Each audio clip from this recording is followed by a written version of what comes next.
ಸಿದ್ದರಾಮಯ್ಯನವರ ವಿರುದ್ಧ ಬಿಜೆಪಿಗೆ ಇದೀಗ ಮತ್ತೆರಡು ಅಸ್ತ್ರ ಲಭ್ಯವಾಗಿದೆ. ಅಂಗೈಯಲ್ಲಿ ಅಸ್ತ್ರ ಹಿಡಿದು ಸಮರಕ್ಕೆ ನಿಂತಿದೆ ದೋಸ್ತಿಪಾಳ್ಯ.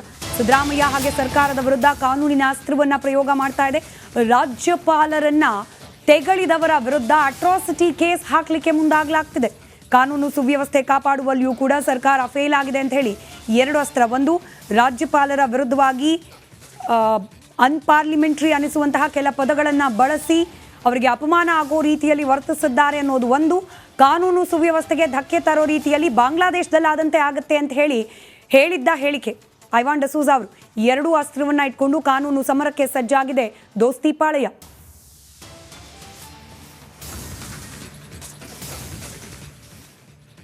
ಈಗ ಆಲ್ರೆಡಿ ಮೂಡ ಹಗರಣಕ್ಕೆ ಸಂಬಂಧಪಟ್ಟಂತೆ ಕೋರ್ಟ್ನ ಕಟಕಟೆಯಲ್ಲಿ ನಿಲ್ಲೋ ಪರಿಸ್ಥಿತಿಯಲ್ಲಿದ್ದಾರೆ ಮುಖ್ಯಮಂತ್ರಿಗಳು. ಇದೀಗ ಮತ್ತೆರಡು ಪ್ರಕರಣದಲ್ಲೂ ಕೂಡ ಕೋರ್ಟ್ನ ಮೆಟ್ಟಿಲೇ ಇರುವಂತೆ ಮಾಡೋದು ಬಿಜೆಪಿ ಹಾಗೆ ಜೆಡಿಎಸ್ನ ಪ್ಲಾನ್ ಅನ್ನೋ ರೀತಿಯಲ್ಲಿ ಕಂಡು ಬರ್ತಾ ಇದೆ.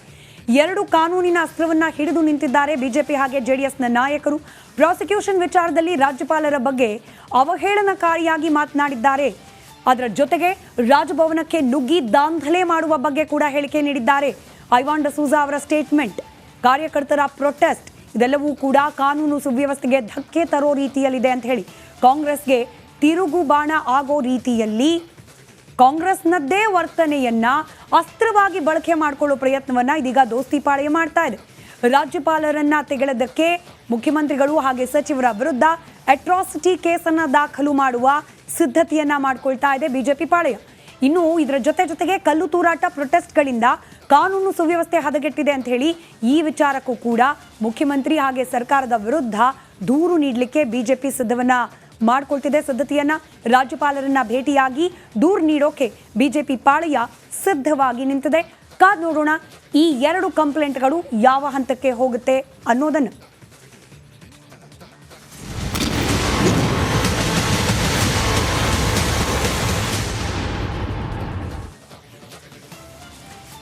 ರಾಜಕೀಯ ವಿದ್ಯಮಾನದ ಮತ್ತಷ್ಟು ಪ್ರಮುಖ ಸುದ್ದಿಗಳನ್ನು ಕ್ವಿಕ್ ಆಗಿ ಗಮನಿಸ್ತಾ ಹೋಗೋಣ.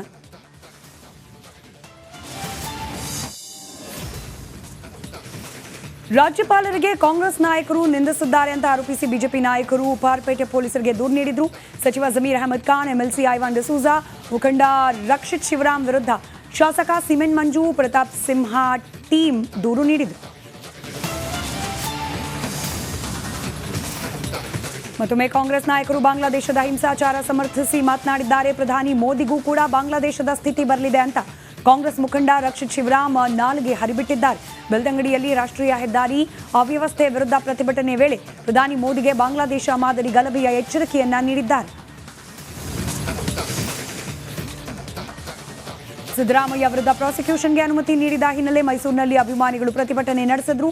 ಮೆಲ್ಲಹಳ್ಳಿ ಗ್ರಾಮದಲ್ಲಿ ಸಿದ್ದರಾಮಯ್ಯ ಅಭಿಮಾನಿಗಳು ರಾಜ್ಯಪಾಲರ ಪ್ರತಿಕೃತಿ ದಹಿಸಿ ಆಕ್ರೋಶ ಹೊರಹಾಕಿದ್ರು.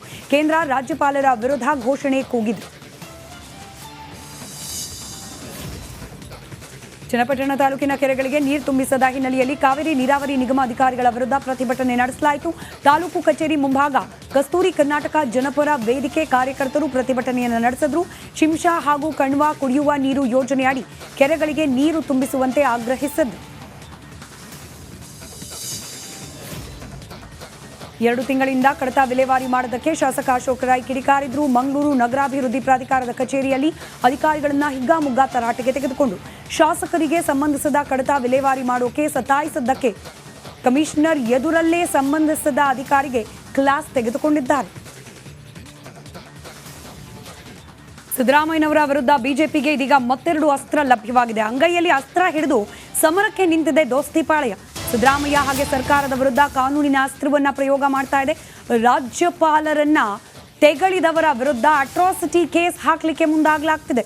ಕಾನೂನು ಸುವ್ಯವಸ್ಥೆ ಕಾಪಾಡುವಲ್ಲಿಯೂ ಕೂಡ ಸರ್ಕಾರ ಫೇಲ್ ಆಗಿದೆ ಅಂತ ಹೇಳಿ ಎರಡು ಅಸ್ತ್ರ. ಒಂದು, ರಾಜ್ಯಪಾಲರ ವಿರುದ್ಧವಾಗಿ ಅನ್ಪಾರ್ಲಿಮೆಂಟರಿ ಅನಿಸುವಂತಹ ಕೆಲ ಪದಗಳನ್ನು ಬಳಸಿ ಅವರಿಗೆ ಅಪಮಾನ ಆಗೋ ರೀತಿಯಲ್ಲಿ ವರ್ತಿಸಿದ್ದಾರೆ ಅನ್ನೋದು ಒಂದು.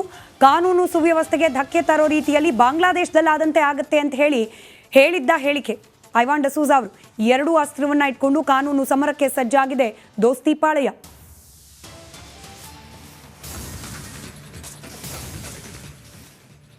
ಈಗ ಆಲ್ರೆಡಿ ಮೂಡ ಹಗರಣಕ್ಕೆ ಸಂಬಂಧಪಟ್ಟಂತೆ ಕೋರ್ಟ್ನ ಕಟಕಟೆಯಲ್ಲಿ ನಿಲ್ಲೋ ಪರಿಸ್ಥಿತಿಯಲ್ಲಿದ್ದಾರೆ ಮುಖ್ಯಮಂತ್ರಿಗಳು. ಇದೀಗ ಮತ್ತೆರಡು ಪ್ರಕರಣದಲ್ಲೂ ಕೂಡ ಕೋರ್ಟ್ನ ಮೆಟ್ಟಿಲೇ ಇರುವಂತೆ ಮಾಡೋದು ಬಿಜೆಪಿ ಹಾಗೆ ಜೆಡಿಎಸ್ನ ಪ್ಲಾನ್ ಅನ್ನೋ ರೀತಿಯಲ್ಲಿ ಕಂಡು ಬರ್ತಾ ಇದೆ.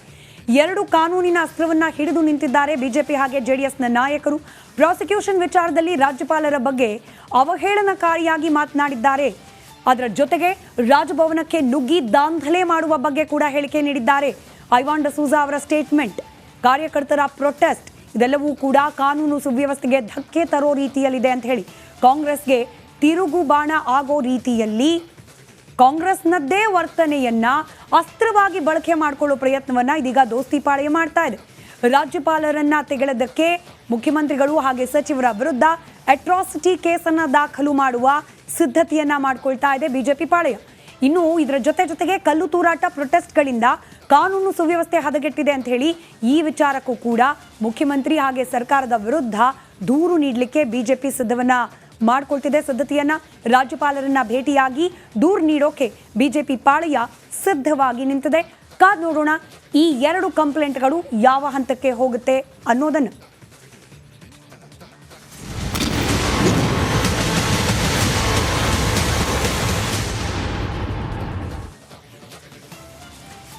ರಾಜಕೀಯ ವಿದ್ಯಮಾನದ ಮತ್ತಷ್ಟು ಪ್ರಮುಖ ಸುದ್ದಿಗಳನ್ನ ಕ್ವಿಕ್ ಆಗಿ ಗಮನಿಸ್ತಾ ಹೋಗೋಣ.